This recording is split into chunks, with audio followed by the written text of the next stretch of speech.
Prosper Mérimée. Matteo Falcone. En sortant de Porto Vecchio et se dirigeant au nord-ouest, vers l'intérieur de l'île, on voit le terrain s'élever assez rapidement et, après 3 heures de marche, par des sentiers tortueux obstrués par de gros quartiers de roc et quelquefois coupés par des ravins, on se trouve sur le bord d'un maquis très étendu. Le maquis est la partie des bergers corses et de quiconque s'est brouillé avec la justice. Il faut savoir que le laboureur corse, pour s'épargner la peine de fumer son champ, met le feu à une certaine étendue de bois. Tant pis si la flamme se répand plus loin que besoin n'est. Arrive que pourra. On est sûr d'avoir une bonne récolte en sémant sur cette terre fertilisée par les cendres des arbres qu'elle portait.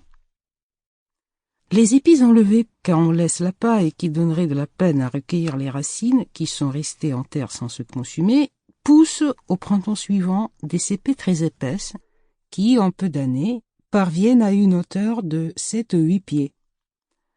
C'est cette manière de tailler fourré que l'on nomme maquis. Différentes espèces d'arbres et d'arbrisseaux le composent, mêlés et confondus comme il plaît à Dieu. Ce n'est que la hache à la main que l'homme s'y ouvrirait un passage, et l'on voit des maquis si épais et si touffus que les mouflons eux-mêmes ne peuvent y pénétrer. Si vous avez tué un homme, allez dans le maquis de Porto Vecchio, et vous y vivrez en sûreté avec un bon fusil, de la poudre et des balles. N'oubliez pas un manteau bien garni d'un capuchon, qui sert de couverture et de matelas. Les bergers vous donnent du lait, du fromage et des châtaignes, et vous n'aurez rien à craindre de la justice ou des parents du mort, si ce n'est quand il vous faudra descendre à la ville pour y renouveler vos missions. Matteo Falcone, quand j'étais en Corse en 1800 et quelques, avait sa maison à une demi-lieue de ce maquis.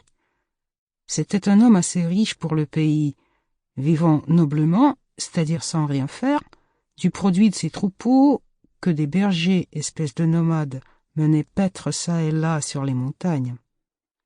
Lorsque je le vis, 2 années après l'événement que je vais raconter, il me parut âgé de 50 ans tout au plus. Figurez-vous un homme petit, mais robuste, avec des cheveux crépus, noirs comme le jais, un nez aquilin, les lèvres minces, les yeux grands et vifs, et un teint couleur de revers de botte. Son habileté au tir de fusil passait pour extraordinaire, même dans son pays où il y a tant de bons tireurs. Par exemple, Matteo n'aurait jamais... Sample complete. Ready to continue?